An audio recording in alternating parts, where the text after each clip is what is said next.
Hello everyone, welcome to the Yarn and You Girl podcast, and this is my little channel where I talk about all the crafty things I'm getting involved in. My name is Janine, also known as Yarn and You Girl on Ravelry or Yarn and You on Instagram and Facebook. Those are most of the places that you'll find me. I am the most active on Instagram, and thank you so much if you're new to the podcast and checking me out for the first time. I really appreciate it. I love popping on here every couple weeks and just sharing what I'm working with. I love watching other people's podcasts. I get tons of knitting inspiration and project inspiration from others out there in our community. So I'm hoping that I am sharing some inspiration with you as well.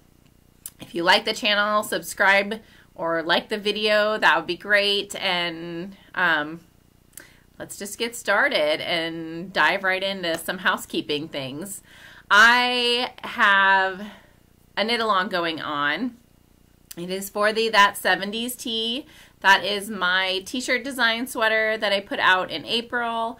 And it is a short sleeve t-shirt with some striped sleeves, raglan style, speckled bodice.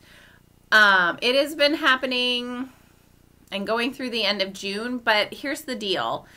There isn't a lot going on in the chatter thread or the finished objects thread. And I get that there is still a month left of the knit along, but I feel that if there isn't a lot of participation, I might have to change the knit along to something else where it's a little more inclusive. So I'm kind of thinking of changing it to be a summer garment knit along. I know a lot of the other podcasters are doing summer garment knit alongs, so that's kind of why I've been reluctant to do that. But I feel like there is not really enough participation to warrant this big knit along. If it is something that you are working on and you still want me to continue with the knit along, please let me know. Drop me a little comment. Let me know that, hey, I've got the pattern. I am working on it. I would like to know if there's involvement in the knit along. Otherwise, I'm just going to probably change it to be the summer garment knit along to include more people. I know that style of t-shirt might not be everybody's style. I did want to kind of promote the pattern a little bit, which is why I decided to do the That 70s tee. But maybe if I change it to a summer garment along, if your summer garment happens to be my That 70s tee sweater, you can enter twice. That might be the best way to do it. And then I will extend the knit along to maybe the end of August just to give more involvement. I feel like I have some really good prizes, but I don't want them. I feel it would be very anticlimactic if we got to the end of the knit along and there was nobody there, nobody participating, crickets in the thread, that kind of thing. So let me know if you're working on it. I may be changing it to a summer knit along instead. But if you do knit the That 70s tee, you would then get a double entry. So that's kind of where I'm leaning, but I really would love your input. So let me know. The other thing I need to talk about is a giveaway. We hit 900 and then 1,000 subscribers, and I did not do a 900 subscriber giveaway, and I meant to. So I did a double subscriber giveaway thread basically for the 900 and the 1,000 milestone mark, which is very exciting. Thank you everyone to all the new subscribers. It's been awesome. There's been so much chatter going on now in the Make Yourself Known thread, which I really love, and I'm trying to get in there and read it all. There's so many interesting stories, but I'm gradually getting through it. So if you are new to the podcast and you want to go over and check out everybody else who's getting involved in the Yarn and You Girl podcast, that is the group name on Ravelry, and there is usually, you know, something going on in there as far as, you know, introductions or a knit along or episode notes. So if you're looking for something in particular that I talked about, that's where you find things. You can also find the episode notes on my website, which is yarnandyou.com. But I'm really excited that the Ravelry group is getting more active. My friend Caitlin's kind of been working on that a little bit. She's helping me to moderate. So there's more stuff going on. So I'm grateful for her for that. So I do have winners for the 900 and 1,000 subscriber giveaway. And the first one, I did random number generator. I did show notes today too, guys, on this spiral notebook. Is so it's full of all like design notes and different things, and there's no order to it at all. I literally just open up to the first blank page and then start scribbling out my notes. So sometimes it's kind of hard finding what I need in here, but I did show notes today. So the prompt I had for the 900 and 1,000 subscriber giveaway was, if you were able to go back in time to any time period, what time period would you choose and why? And there were so many awesome answers in the thread. If you guys want to check it out, it's again in the Ravelry group. You should go over and read some of those answers. So they're really funny things and a lot of, you know, personal things for people where they wanted to go back into their own life and relive certain moments. Some people just wanted to go back to different time periods in our history and check out those moments as well. So I liked that a lot. I thought that was a great prompt, and thank you to everyone who participated. There were 88 different posts because I did, so that mine was the first one. So I did random number generator from 2 to 89, and I picked 2 winners, and the first random number came up was 57, and that is Shirley Knits 123. That is your Ravelry name. You did not have a regular name on your Ravelry page, but Shirley Knits 123 is one of my winners. And the second random number came out to be number 80, and that is Squirrel 21. Her name is Amy. Congratulations to both of you. I have 2 different sets of yarn basically coming to you. One is the Euroflax from, I'm going to have to grab it. Hang on, because I can't remember exactly what it was, but I want to show you guys what the prices were so you know what you can do with it. I'm not pausing it, apparently. Let me try again. Okay, so the first one, and whoever contacts me first will get to choose what they want. So the first one is Luette Euroflax. I have this navy and this charcoaly gray color, and I have 1 skein of each, and it is a sport weight wet spun linen, machine washable and dryable. And so there's 2 skeins of that, and then I have for the other person 2 skeins or 2 balls of this Classic Elite Yarns Ariosa. It's a bulky weight cashmere, 10% cashmere and 90% extra fine merino. So really nice, soft, and the color is 4857. It's this very pale blue. So whoever gets in contact with me first, Shirley or Amy, you'll get to choose between these 2 or the Euroflax, and then the other one will just get the other option. So congratulations again. I am very happy that there were so many entries in that giveaway. I do have another giveaway to start today. I was generously donated a pattern to give to you guys as a giveaway for you guys. And the pattern is called A Taste of Spring by Abigail Wright. And I'm going to try my best to insert a photo here.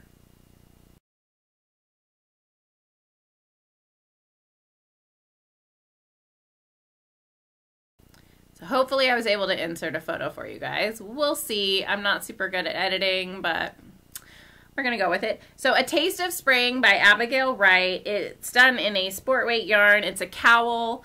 It looks like it's a single loop cowl with this lattice or trellis style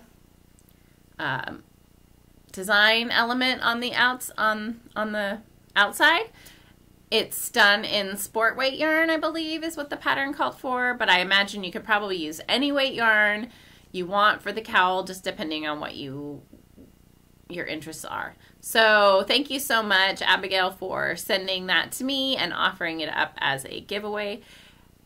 It is something that you guys just need to go onto the Ravelry page. There will be a prompt opened up, and the prompt's just what yarn would you use to make this, and put that in there, maybe what color, what yarn, and the color that you're interested in. If you have something in your stash, maybe post a photo of it. I would love to see all that. It would help. It helps give me ideas for what people are doing with their yarn and what to do with patterns and things like that. So thank you again, and head over to the Ravelry group if you want to win that pattern. All right, I think that's all that I have for housekeeping and sort. I think I'm going to cut that out. I hate ums. I'm trying really hard to not do ums on the podcast, but sometimes it still happens. So, finished objects, and the first one I am wearing. It is my Hephzibah Light. This is a lighter weight version of my Hephzibah Shawl, which originally was done in a worsted weight yarn. This is done in a fingering weight, and I'm very excited to have the fingering weight version. I think that it'll be more accessible to a lot of other people. So this pattern, I kind of call it like a sampler basically, because it's got all these different sections, bobbles, and the light just did some weird stuff, and lace and some eyelets, and then there's plenty of garter stitch. So enough to keep interest, and you know, God, I can't even talk today. Let's start over again. Enough to keep your interest and be entertained throughout the whole making of the shawl. It used pretty much 2 skeins of the Mrs. Crosby's Satchel, which is 100% superwash merino in a single ply. The color I picked was a new leaf.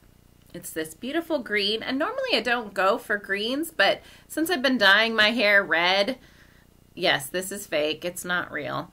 Since I've been dyeing my hair red, I thought that the green would be really nice to complement the red hair. I get people all the time assuming that my hair is red naturally, and it's normally a dirty, dirty blonde. So they always comment on how I must be Irish because my last name is McCarty, and look at that red hair, and I don't even say anything. I'm just like, whatever, it's out of a bottle, no big deal. Anyway, gosh, I'm just a spaz today. It's pretty early. It's 9:30, but I've been up for about 6 hours already. Got up at about 3:30, 3:45. My husband had to go in for inventory today, and normally I would sleep in a little bit until like 4:30, 4:45. I do get up pretty early normally, so it's not a huge stretch for me to get up at 3:30, but I usually don't get up that early. But we are watching my parents' dog, their little puppy, and he's 3 months old, and you know, when you're up, it's like he's up now, and he doesn't want to go back to bed, and he's crying and in his crate, and there's no sleeping in with the puppy. It's like having a new baby in the house, I swear. But he's been really fun to have, and the reason I have him kind of has to do with the drama that's been going on with my mom and her memory. If you guys have been following along on the podcast, you kind of know that she's dealing with some memory issues.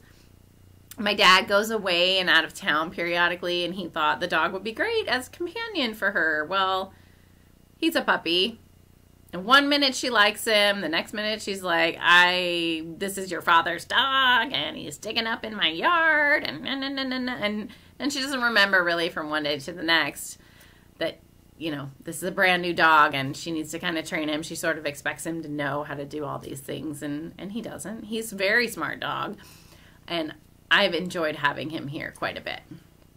So anyway, from now on, I think if my dad goes out of town, we'll be taking the dog to kind of just make sure that everything is good and my mom doesn't get too distressed while he's gone. But hopefully my mom will be going with my dad because there's no reason she needs to be at home. He does these little cowboy shoots where they dress up like cowboys and they shoot targets and it's all black powder and specific time period. And he stays in their little fifth wheel and there's television, there's cable, there's, everything she needs. She doesn't work, so there's really no reason that she needs to be staying at home when he leaves because she could go with him. She knows the people there. She's just chooses sometimes, on a whim. Yes, I'll go with I'll go with you next time you go. And then as the trip comes up, she's like, I don't want to go. So it changes periodically. It's a little frustrating. But I think we're going to be taking the dog from now on. Sorry, total tangent and rant. I apologize for that. Anyway, Hephzibah Light. It took 740 yards. I have it out being tested right now. I'm hoping to have the testers done by the end of June, but I've given them July 14th as the final, need to be done day. And we should have it out for publishing shortly thereafter. So that is my one finished object in knitting. I do have a finished cross stitch project, which I'm very excited about because it is for my mother-in-law's birthday, which is coming up on June 24th. And I wanted to make sure that I had it done for her. So, I've been kind of cranking it out a little bit. I will say it was a lot of fun. I've framed it already, so there might be a little bit of glare from the glass, but especially because it's reflecting my blinds in the back. So this is Be Joyful. It is a counted cross stitch. I just bought it on Amazon and the glass is really reflecting badly. But it came with beads and all sorts of other little,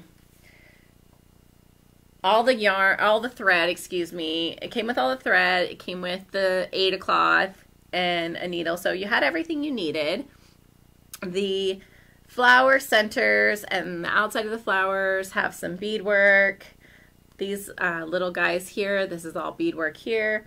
And then there's also some French knots that you have to do along the belly of the bird here and up around the face of the bird. So I finished up all the detailing. I was working on the outlining last time you guys saw this project, and I think it turned out really great. It's definitely my first cross stitch. The back of it looks horrendous, just saying, but I think it turned out great for my first project. I wasn't really sure how to treat the cross stitch when it was done because it was very wrinkly. The Aida cloth is kind of stiff and it was a little wrinkly. So I put one of those color catchers in the sink and I soaked it in my sink with some soak wash.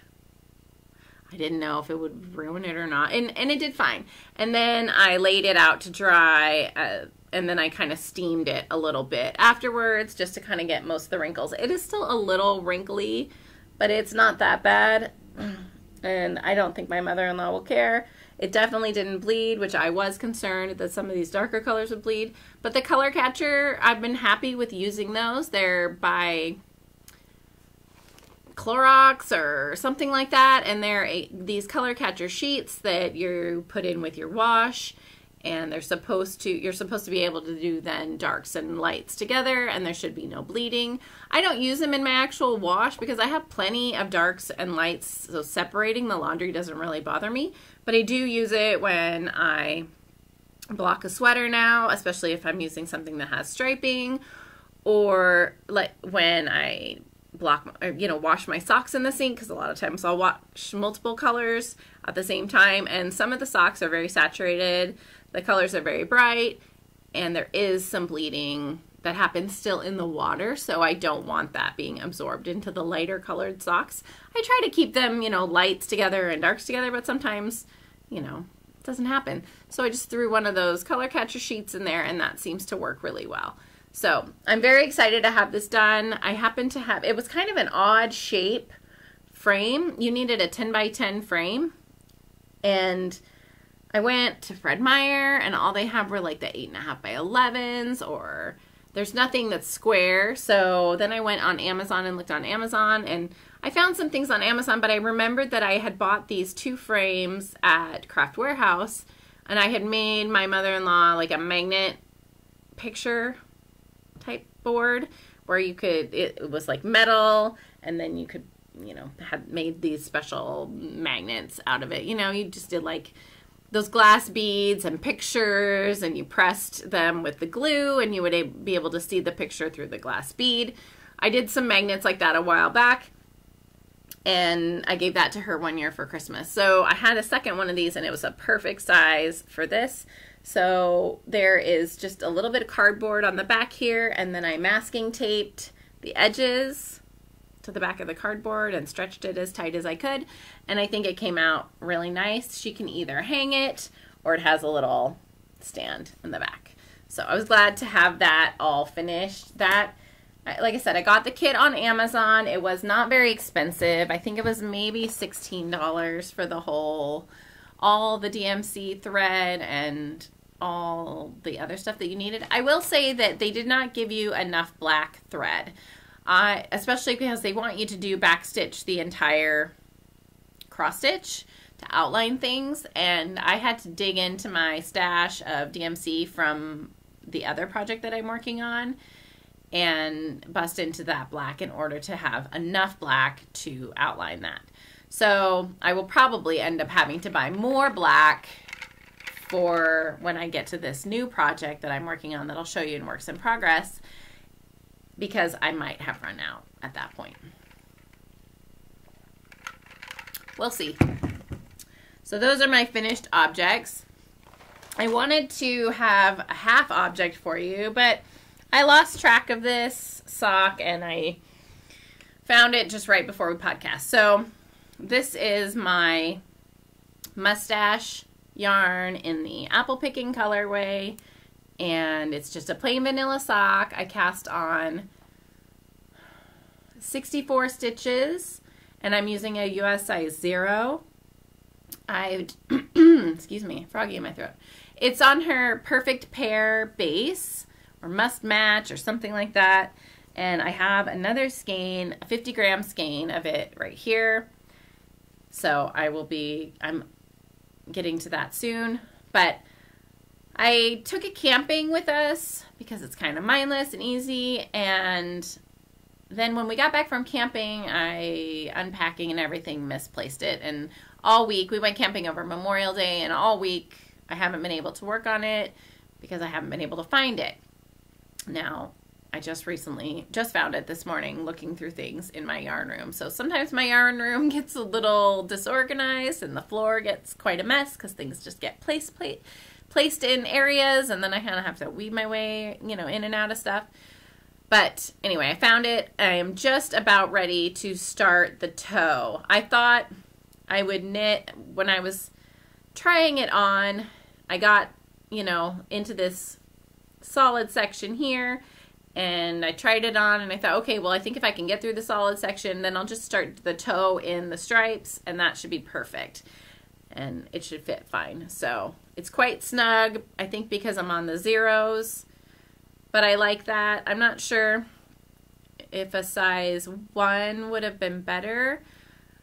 I go back and forth between a 1 and a 0. The gauge for me sometimes loosens up quite a bit, but I'm trying to be pretty even, and I'm knitting tighter, I think, on this one than I normally would. But that's okay, because I prefer my sock to be a little bit tight, and the color's not really coming out super well because it's starting to get quite bright this morning. But anyway, just plain vanilla. I did use the Hermione's Everyday Sock Heel by Erica Lueder. I really like this one. It's like a version, sort of a version of the Eye of Partridge, but you alternate the stitch you're slipping every time, so it doesn't give you the lines, the ribbing slip stitch. It gives you like this cross honeycomb sort of look. And then I really like her garter edge and how she picks up her stitches. I think it looks really clean and nice. So that's what I did. I also thought it would be cute. It worked out perfect for the heel flat to be in the stripey pattern. So that just happened, you know, randomly. So that's almost done. Just need to start the heel. And of course, when we're camping, my sister sees these and she's like, oh my gosh, I love those so much. Can you make me a pair of socks out of those? I love my sister. I don't know if I will have enough. I'll probably have enough left over to maybe do a shorty pair, but I don't even know. But I was also thinking, I watched the Naughty Knitwits, and Michelle had just finished that Surf and Slide sock where she did the striping as her, you know, zigzaggy portion, and that looked really fun. So I was thinking I might pick a complementary color and do that because I'm not sure I have enough of this left. I have to weigh it. I was thinking I might have enough for shorty socks, but I'm not sure. I could probably get some fingerless mitts, some short fingerless mitts out of it, but my sister wants a pair of socks, so I might end up making her a pair out of the remainder of this. But like I said, I don't know if I have enough. So we'll see. But anyway, so that's that one. And then I am working on my That 70s Tee, which I've done a little bit more since I spoke with you guys last. I am doing mine with O loops in the Through the Trapdoor colorway, which is not coming out super well on this, but it's a like pale, almost like a pale blue with, no, more like, well, so it's a neutral. It's like white or cream, but then it has flecks of this purple, and it's really washing out badly. And blue and green throughout. So very soft. It just looks white there. And then the other color is Spring Skies, and this is this light blue. And this is what I'm using as the contrasting color that will go around the neckline and striping for the sleeves. And I have attached one sleeve completely.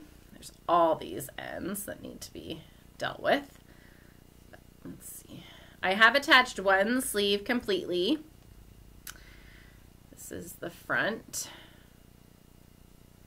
And so this sleeve is attached over here. This sleeve is attached in the front.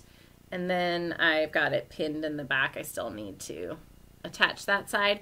And I've worked a couple of rounds. It's really not that much different from when you guys saw it last, except for the arms are attached. And this is on the Fashion Knot base that O Loops has, which is a sparkle base, gold stellina, 5%, 75% superwash merino, 15% nylon, I think. So, no, 20% nylon. Yeah. Anyway, so I'm very happy though with how it's turning out. My first one, my gauge got a little loosey-goosey at points when I started working in the round because I get kind of lazy and I don't hold my yarn as tight. So I'm trying to be more mindful of my gauge. I don't know if this happens to you guys, but sometimes when I work in the round, I will have one row that will just be very loose, and then you'll go to knit the next row and you can really see the difference between the gauges, and it bothers me a lot. So I've been trying to make sure that I don't have those loose stitches happening throughout this one. So very easy though. As soon as that other arm is completely attached, it'll be very potato chippy and just in the round, knit, knit, knit, on and on I go. So I'm excited to have another one of those for my summer sweater collection. And that is on, the pattern calls for a US 5 needles, and I'm using my ChowGoo US 5 for that. And just working away on that. Not a lot of progress on that because I've been working on some new design stuff and I really wanted to finish this, but it's happening. The next thing I have been working on is my crochet blanket. You guys have seen, I think I showed you all of these. These are the squares that I have so far. This one, let's see if I can get this. So this is 1, 2, just throw them down, 3, and then the last one is, oh wait, I showed you that one, is this one, 4, and I've started a 5th one, and I'm almost done with the center. So this is the 5th one. I just need to put this gray heather squirrel color, because this is all done in Knit Picks. They're swish worsted. So I just need to do the squirrel, not swirl, the heather squirrel color one more time around the edge here. And I did have it done, and then I went to do the triangular wedges that go on the side here that make this extra piece. And I noticed I didn't have enough stitches, and I had to figure out what I had done. And what I had done was, on this particular last round, I needed to do 2 half double crochets in the corner here, then a chain 2 and another 2 half double crochets to make that corner. And I had only done 1 half double crochet, chain 2, 1 half double crochet, and then moved along the edges. So I was short on each side, on each panel, 2 stitches. So I didn't have enough stitches to go for the whole triangle, and my entire square would have been a little bit shorter. So I cut it and pulled it out. This totally smells like campfire because we were camping this weekend, and I worked on this a lot when I was camping because I needed just something kind of interesting to work on that wasn't as mindless as my socks. So sitting out by the campfire though, and the campfire smell really gets into your clothes, it gets into your hair. If anybody, you've all been camping, I'm sure, at some point, or been around a campfire, and you know that it really permeates everything you're wearing. So this smells quite like a campfire. So that's all I've got on this square so far. But this will be my 5th one, and I'm almost halfway done. I did have to order more of the Knit Picks yarn because I told you guys these squares were taking up a lot more yarn than I had expected. So I did place another order and got some more of this light blue color is Heather Wonderland Heather, and then Squirrel Heather, and then this coral color is Conch, the dark blue is Marine Heather, and the yellow is Honey, and I think that's it. I ordered more of the Wonderland Heather, Honey, and Conch, but the Marine Heather colorway is out of stock until June 15th or something like that. So I will need to go and order some more of the Marine Heather. Now, you're supposed to buy all your yarn in one go because you want the dye lots to match and all that stuff. Well, obviously I didn't do that, and my dye lots don't match up. It's not a huge deal except for the Wonderland Heather. I feel like the Wonderland Heather, so this is the first dye lot, it's a lot darker. This one is a lot, again, it's really washing out, a lot mintier in color. It doesn't exactly match, but I'm trying to make sure that if I'm using it on a square, it's all the same on that square. So when I bust into this, I'll just make sure to use this particular dye lot for the part of the square that I need and not be, interchanging them. So I'm not too concerned about it at all. It's going to be a big blanket. The squares are going to be all separated with that Squirrel Heather color anyway, and you shouldn't really notice it at that point. I am using a H hook, which is a 5mm. This is just the clover ones that are padded a little bit here. I really like this hook. It's working really nicely. So, and that's in my scrappy thread bag. And so that's my crochet, my knitting. Oh no, I have some more knitting. So I told you I've been working on design stuff. Well, I started a new project. I'm using some of my own yarn. Let me show you the colors. So this is Hellebore. It's a purple, and this is actually a little bit lighter version of Hellebore. So that's kind of why I'm using it, because it was a mistake in the pot. So a little bit lighter. And then I'm using my Mother May I, which is this light lavender speckled with pinks and dark purples. It's very pretty knitting up. The problem is I had knit both of these for a good 5 inches in a brioche pattern, a 2-color brioche pattern. And I had decided I really liked the baubles in the brioche section on my baubles cowl or bauble shawl there. And so I was taking another brioche pattern and adding some baubles in different places. Well, as I started to look at it, it was like this zigzaggy pattern, and the place where the baubles were going totally looked like nipples. Looked like a bunch of breasts on my scarf, and yeah, that wasn't gonna, I just couldn't get over the fact that they looked like really perky nipples. So ripped that out and decided I would try something else. I showed you guys the 2 new books I got. One of them was the Knitting Fresh Brioche, which is a 2-color brioche book by Nancy Marchand, and one of them is a Japanese lace stitch dictionary. So I still want to do some brioche in this pattern, but I've decided to try something a little bit different. There is this trim section in the Japanese lace. It just talks about edgings. And so I've been playing around with, this is a leaf edge, which it's not blocked, so it's harder to see. But it's this leaf edging here. It's kind of scalloped as you go.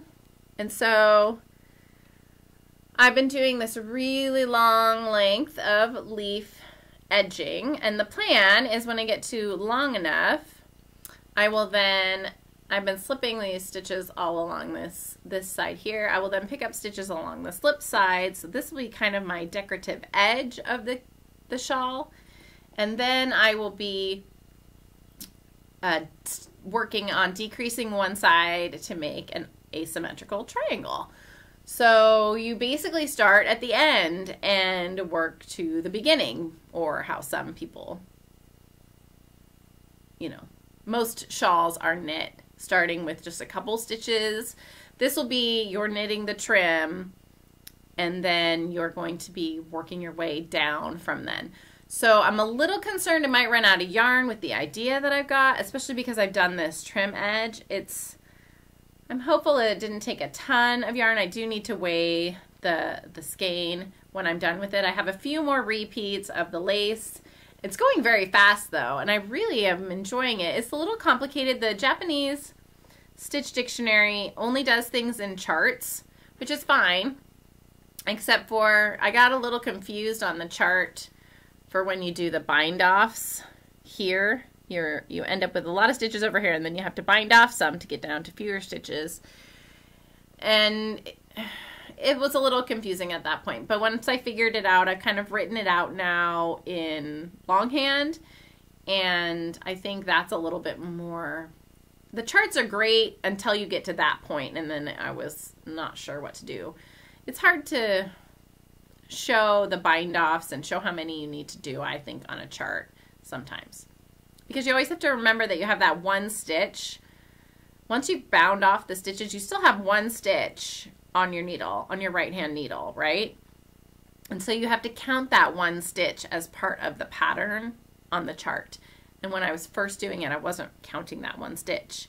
And so then I ended up with, the pattern was off a little bit, and then when I realized it, I went back, and then I did, you know, had one extra stitch for one of the times I went through because I, again, forgot. And so I was like, oh, I need to have this here, and I'm supposed to do a knit stitch, and blah, blah, blah. You know, you guys don't even, you know what I'm talking about, but because it's all Japanese.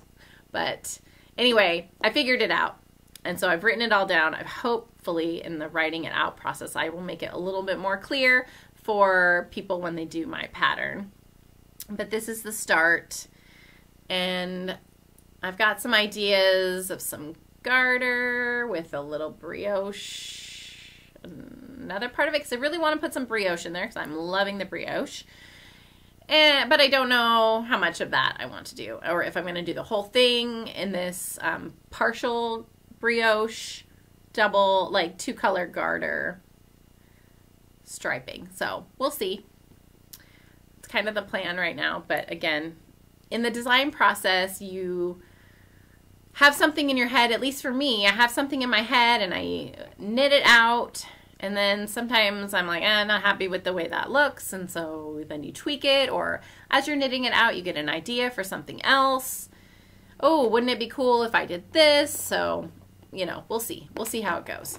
But so far, I really love this little edging piece. I think it's really cute. And I kind of like the unusual construction of the shawl that's happening here. The end, you know, being the beginning. And that's kind of what I'm thinking of calling it too. The shawl will be named The End is Only the Beginning.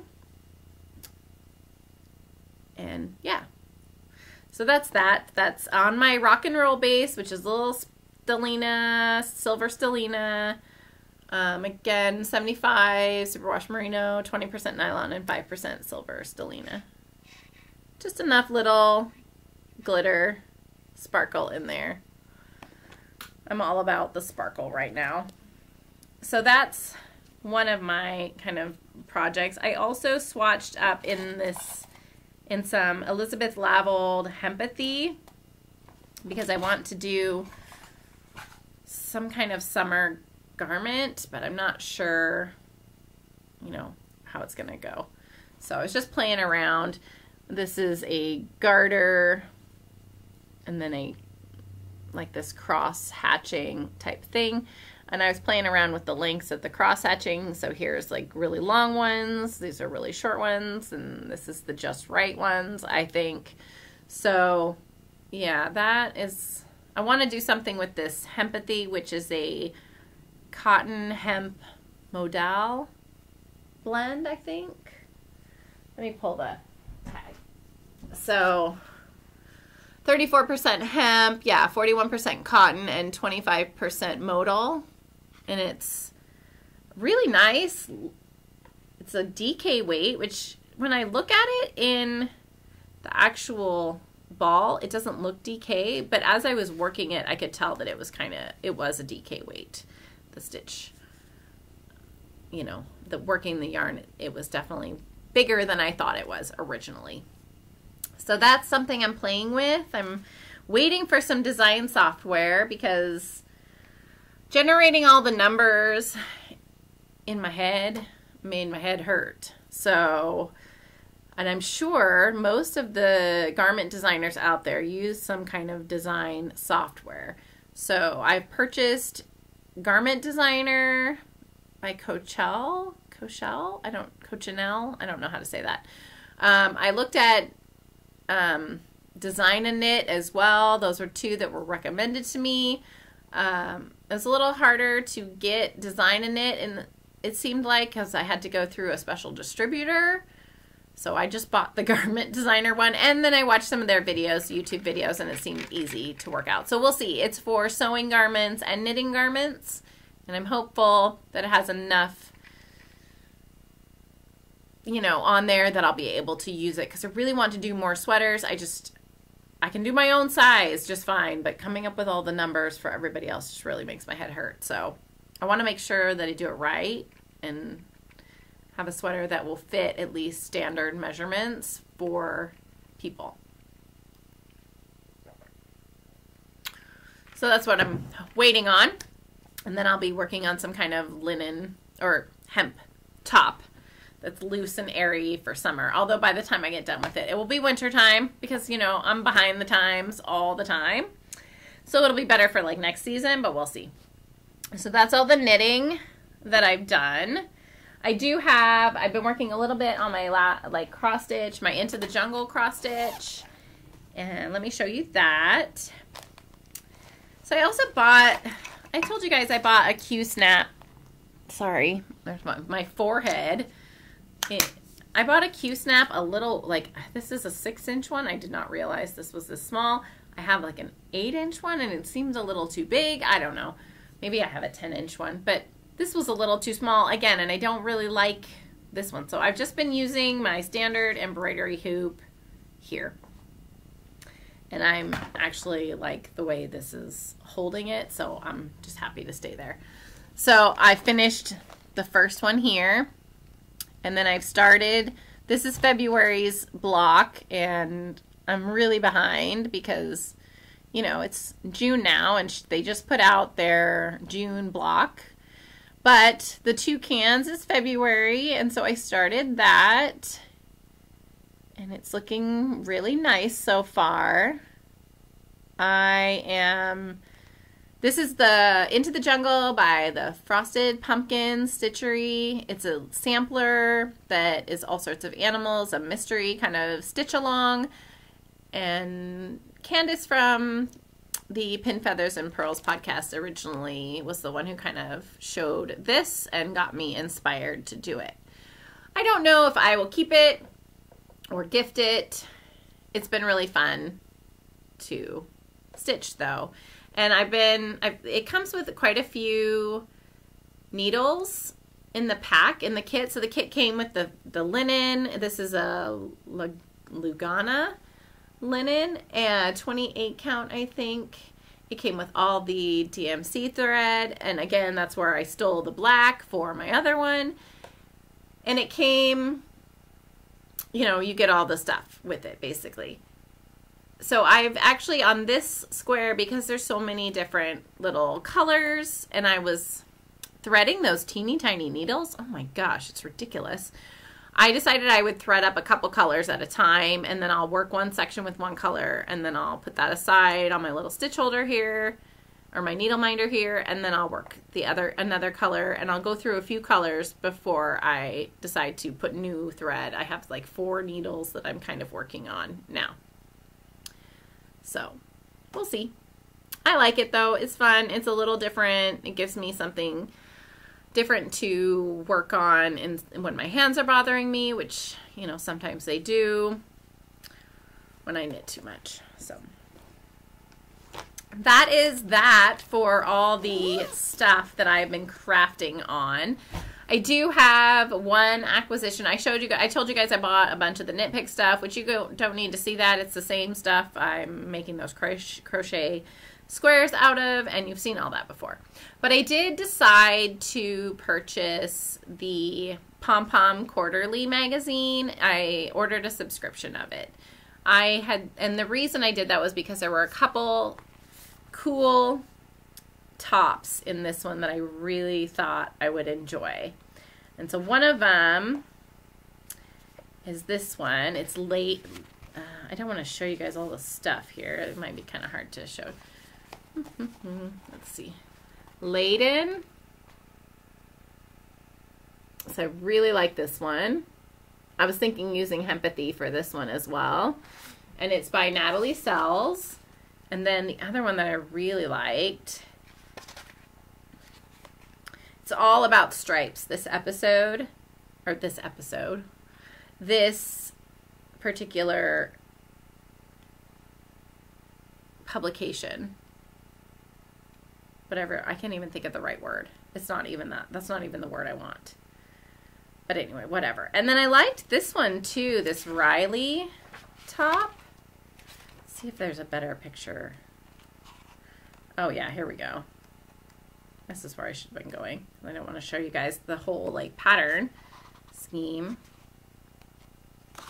So this Riley is really cute too. It's like a garter stripe, nice and loose.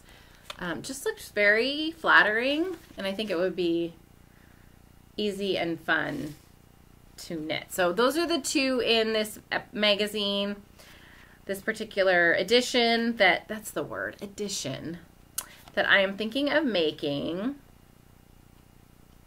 And it's all done in these like lightweight yarns, so cottons, linens, things like that. So yeah, I'm very excited to get started on that. It was not cheap, Pom Pom Quarterly, especially because I wanted the print as well as the digital, and so, you know, because I like having the hard copy of some things, but I definitely want the backup digital copy. So I originally thought I'd just do the digital copy, but I decided it'd be nice to have the actual magazine, so that's what I did. But it comes with the Ravelry code, which was great. I've already dropped all those into my queue, or not into my queue, but into my Ravelry library. And yeah, I'm very, very excited. It's cute magazine, nice stuff in there. I've seen some of their other stuff before on some of the other podcasts, and I looked at them. I've just never subscribed. I've been subscribing to Interweave for a while, and I've been kind of disappointed in some of the stuff that they've been coming out with. Like this latest edition, I wasn't really thrilled with. I haven't found a lot to be inspired by in Interweave lately, and I don't know why that is, but I thought I would try this out. It's just nice to kind of check out some new things. So that's what I've got today, guys. I hope that you enjoyed the episode. Sorry I felt a little scatterbrained, but I'm going to try to get back on to my every 2 week rotation, but I'm glad I got it taken care of, and I'm glad I was able to spend some time and visit with you all today. I hope you have a wonderful beginning of June, beginning of summer, because today is like June 4th. At this point, I think. Yeah, June 4th.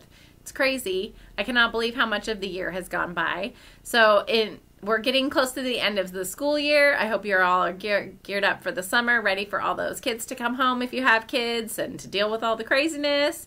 And I will see you next time in a couple weeks to talk about other crafty things. Thanks.